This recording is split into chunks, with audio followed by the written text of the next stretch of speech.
Warahmatullahi wabarakatuh. Waalaikumsalam warahmatullahi wabarakatuh. Yang terhormat Bapak selaku dosen pembimbing, yang saya hormati Windu Pamungkas selaku ketua kelompok, yang saya hormati Sepia Zahra selaku pemateri, serta teman-teman mahasiswa yang saya hormati. Syukur alhamdulillah atas nikmat dan anugerah yang telah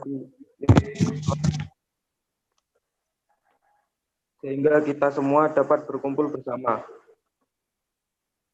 Sebelum memasuki ke acara inti, sangat baik apabila kita dimulai dengan membaca doa terlebih dahulu, agar informasi dan ilmu dapat bermanfaat dan acara berjalan dengan lancar. Doa menurut kepercayaan masing-masing. Dimulai. Selesai. Di pagi yang berbahagia ini, izinkan saya menyampaikan susunan acara. 1. Sambutan dari Windu Pamungkas selaku ketua kelompok. 2. Seminar tentang pendidikan Indonesia di masa pandemik. 3. Tanya jawab. Dan 4. Penutup. Selanjutnya dipersilakan kepada Windu Pamungkas untuk memberikan sambutan. Terima kasih. Assalamualaikum warahmatullahi wabarakatuh. Selamat pagi dan salam sejahtera bagi kita semua. Yang terhormat dosen pengampu Bapak Chandra Mardiansah, SPD, MPD, serta seluruh rekan-rekan mahasiswa yang berbahagia. Tiada pantas kata selain syukur, alhamdulillah kepada kehadirat Tuhan Yang Maha Esa yang telah memberikan limpahan taufik, hidayah dan inayahnya pada kita semua, sehingga pada kesempatan pagi yang berbahagia ini kita dapat bersua dalam seminar tentang pendidikan di Indonesia. Dan tak lupa selawat dan salam senantiasa terlimpah curahkan kepada junjungan Nabi besar Muhammad SAW yang telah membawa umatnya dari zaman jahiliyah menuju zaman Islamiyah ini dengan perantara agama Islam. Rekan-rekan yang berbahagia, sebelumnya perkenankan kami memperkenalkan diri. Kami adalah mahasiswa dari Universitas Muhammadiyah Jember yang pada kesempatan ini akan menjelaskan materi tentang pendidikan di Indonesia. Dan saya atas nama pribadi serta mewakili teman-teman kelompok 1 Tugas Bahasa Indonesia mengucapkan terima kasih yang tiada terkira atas kesempatan yang telah diberikan, khususnya kepada rekan-rekan mahasiswa. Di sini kami akan menjelaskan pendidikan yang ada di Indonesia dalam masa pandemi ini. Kita sudah tidak asing lagi dengan namanya aplikasi Zoom atau yang lain. Sudah pasti saat ini kita menggunakan aplikasi tersebut untuk melakukan pembelajaran. Untuk lebih lengkapnya lagi akan dijelaskan oleh rekan saya. Sekian atas sambutan saya. Terima kasih atas perhatiannya. Saya mewakili teman-teman dari kelompok 1 mengucapkan terima kasih yang tidak terkira. Wassalamualaikum warahmatullahi wabarakatuh. Waalaikumsalam warahmatullahi wabarakatuh. Terima kasih kepada Windu Pamungkas. Untuk acara selanjutnya akan dilanjutkan oleh moderator.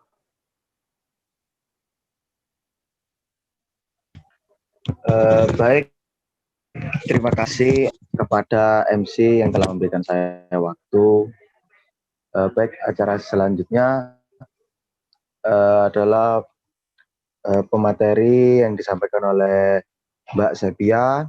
Kepada Mbak Sepia dipersilakan memulai pematerian.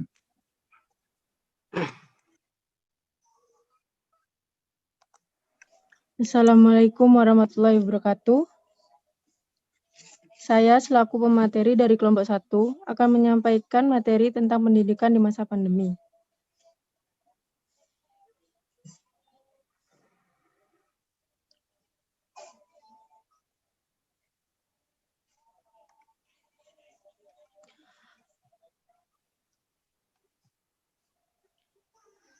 Pendidikan Indonesia dalam masa pandemi.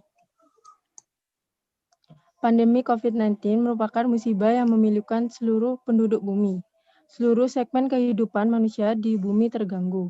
Tanpa terkecuali pendidikan, banyak negara memutuskan menutup sekolah, perguruan tinggi maupun universitas termasuk Indonesia. Krisis benar-benar datang tiba-tiba. Pemerintah di belahan bumi manapun termasuk Indonesia harus mengambil keputusan yang pahit, menutup sekolah untuk mengurangi kontak orang-orang secara masif dan untuk menyelamatkan hidup atau tetap harus membuka sekolah dalam rangka survive para pekerja dan menjaga keberlangsungan ekonomi. Ada dua dampak bagi keberlangsungan pendidikan yang disebabkan oleh pandemi COVID-19. Pertama, adalah dampak jangka pendek yang dirasakan oleh banyak keluarga di Indonesia, baik di kota maupun di desa. Di Indonesia, banyak keluarga yang kurang familiar melakukan sekolah di rumah. Bersekolah di rumah bagi keluarga Indonesia adalah kejutan besar khususnya bagi produktivitas orang tua yang biasanya sibuk dengan pekerjaannya di luar rumah.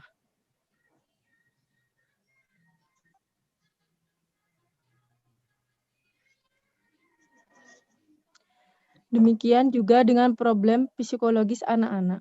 Peserta didik yang terbiasa belajar bertatap muka, langsung dengan guru-guru mereka, seluruh elemen pendidikan secara kehidupan sosial terpapar sakit karena COVID-19. Pelaksanaan pengajaran berlangsung dengan secara online. Proses ini berjalan pada skala yang belum pernah terukur dan teruji, sebab belum pernah terjadi sebelumnya. Tak pelak di desa-desa terpencil yang berpenduduk, usia sekolah sangat padat menjadi serba kebingungan, sebab infrastruktur informasi teknologi sangat terbatas. Penilaian siswa bergerak online dan banyak trial and error dengan sistem yang tidak ada kepastian. Malah banyak penilaian yang banyak dibatalkan. Kedua adalah dampak jangka panjang. Banyak kelompok masyarakat di Indonesia yang akan terpapar dampak jangka panjang dari COVID-19 ini. Dampak pendidikan dari sisi waktu jangka panjang adalah aspek keadilan dan peningkatan ketidaksetaraan antar kelompok, masyarakat, dan antar daerah di Indonesia. Kebijakan belajar di rumah pada institusi pendidikan jelas menyebabkan gangguan besar, seperti pembelajaran siswa, gangguan dalam penilaian, pembatalan penilaian, peluang mendapatkan kerja setelah lulus pendidikan, pembatalan penilaian publik untuk kualifikasi dalam seleksi pekerjaan. Bagaimana seharusnya pemerintah Indonesia melakukan yang terbaik untuk penanganan ini? Sekolah memerlukan sumber daya untuk membangun kembali kehilangan dalam pembelajaran. Ketika mereka kembali membuka aktivitas pembelajaran, recovery untuk pemulihan ini harus dilakukan secara cepat dan tepat, dengan pengalokasian anggaran dari pemerintah untuk pendidikan. Pemangkasan birokrasi pendidikan harus segera dijalankan untuk menangani dampak COVID-19. Ini bagi dunia pendidikan.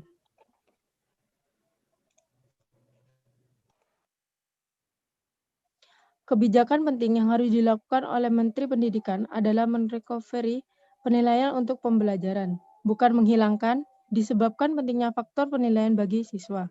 Sehingga kebijakan yang lebih baik adalah menunda penilaian, bukan melewatkan penilaian internal sekolah. Bagi lulusan baru, kebijakan harus mendukung masuknya para lulusan atau fresh graduate ke pasar kerja untuk menghindari periode pengangguran yang lebih lama. Kementerian Pendidikan harus berkoordinasi dengan menteri terkait agar lapangan kerja dapat kerja padat karya kembali dibuka dan disegarkan. Sekian dari saya. Bila ada salah kata dalam menyampaikan materi, mohon dimaklumi. Wassalamualaikum warahmatullahi wabarakatuh.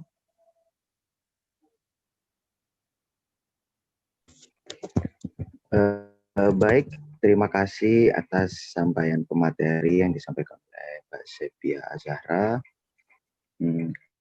Dan semoga para peserta dapat memahami apa yang telah disampaikan oleh Mbak Sepia.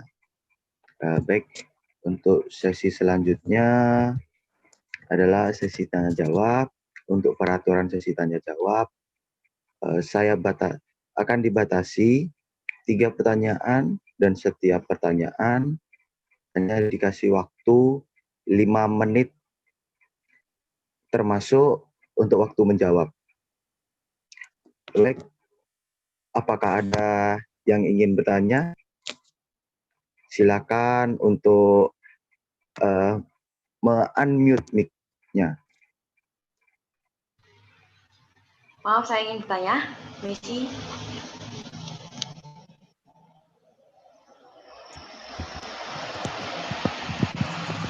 Baik, untuk Mbak Maharani, silahkan ajukan pertanyaan Mbak. Oke, nggak usah langsung aja ya. Kan tadi saya dengar itu ada kalimat trial and error. Nah, apa sih trial and error itu?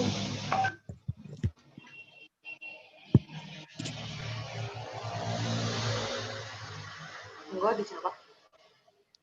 Baik, Mbak, untuk Mbak Sepia, silakan dijawab pertanyaan dari Mbak Maharani. Terima kasih, Mbak Maharani. Saya akan menjawab pertanyaan dari sampean. Apa itu trial and error? Trial and error adalah metode dasar pemecahan masalah. Hal ini ditandai dengan upaya berulang dan bervariasi yang dilanjutkan sampai berhasil, atau sampai praktisi berhenti mencoba.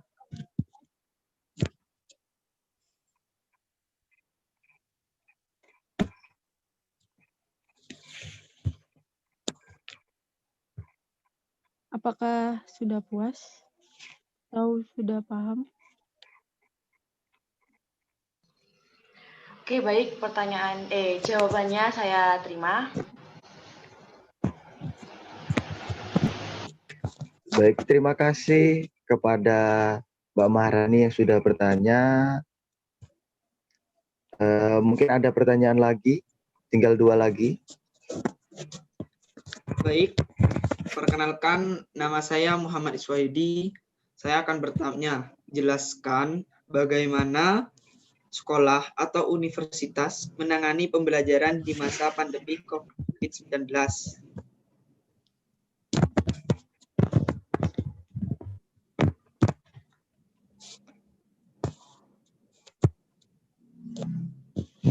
Baik, untuk Mbak Sepia, dipersilakan untuk menjawab pertanyaan dari Mas Iswayudi. Baik, Mas Iswayudi, saya akan menjawab pertanyaan dari sampean. Bagaimana sekolah atau universitas menangani pembelajaran di masa pandemi COVID-19 ini? Sekolah atau universitas bisa menggunakan pembelajaran daring atau e-learning yang bisa menggunakan aplikasi Zoom atau Google Meet. Sekolah atau universitas juga mengirimkan tugas melalui WhatsApp kepada siswa atau mahasiswa. Sekarang juga sudah mendapatkan bantuan kuota dari pemerintah untuk pembelajaran daring ini. Apakah sudah paham atau puas? Baik, terima kasih Mbak Sepia jawabannya. Baik, untuk pertanyaan terakhir, apakah ada yang ingin mengisi?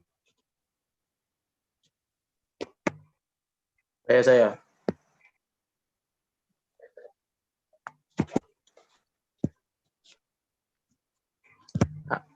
Saya. Baik, untuk Mas Rizal, dipersilakan untuk mengajukan pertanyaan. Jadi apa yang digunakan untuk siswa melamar pekerjaan kala UN ditiadakan oleh Menteri Pendidikan? Ayo, gimana?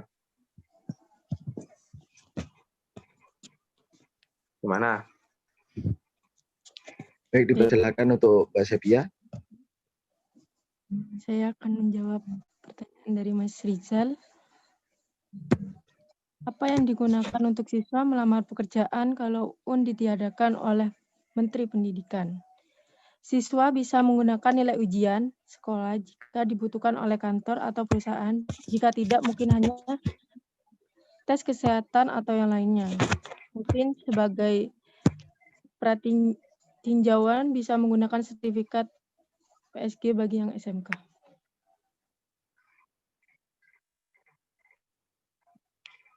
Apakah sudah Oh ya. Jelas sekali. Sangat puas sekali. Baik, Itu. karena sesuai dengan ya terima kasih. Karena sesuai peraturan hanya dikasih 3 pertanyaan, maka berakhirlah sesi tanya jawab ini. Dan saya mengucapkan terima kasih kepada para audiens, para peserta yang sudah bertanya, karena dengan bertanya kita menambah wawasan kita. Baik, kepada notulen dipersilahkan untuk menyampaikan hasil dari kesimpulan diskusi tersebut. Kepada notulen dipersilahkan. Terima kasih kepada Mas Vindi Mubarok telah memberi saya kesempatan. Saya akan membacakan kesimpulan dari diskusi hari ini. Kesimpulannya adalah untuk siswa dan mahasiswa jangan hanya coba dan lebih baik pemerintah menyediakan bantuan kuota agar bisa melakukan pembelajaran secara daring. Dan juga untuk perusahaan, alangkah baiknya menyediakan lowongan kerja bagi siswa yang lulus di masa pandemi ini karena tidak ada nilai UN. Itu saja kesimpulan dari saya. Selebihnya mohon maaf. Assalamualaikum warahmatullahi wabarakatuh. Baik, terima kasih atas sampaian kesimpulan oleh Mas Fauzi. Baik, untuk acara selanjutnya bisa saya serahkan kepada MC Mas Surya. Kepada MC dipersilahkan. Baik, saya lanjut kembali. Bertemulah acara. Saya sebagai MC mengucapkan terima kasih kepada Bapak Pembicara, Bapak Ibu atau dosen, teman-teman mahasiswa, serta panitia yang telah membuat acara ini berjalan dengan sukses. Mohon maaf, saya ucapkan jika ada sesuatu yang kurang berkenan. Acara dibuka dengan doa. Marilah kita tutup dengan doa. Semoga semua yang kita dengarkan, yang telah disampaikan dapat bermanfaat. Berdoa menurut kepercayaan masing-masing. Dimulai.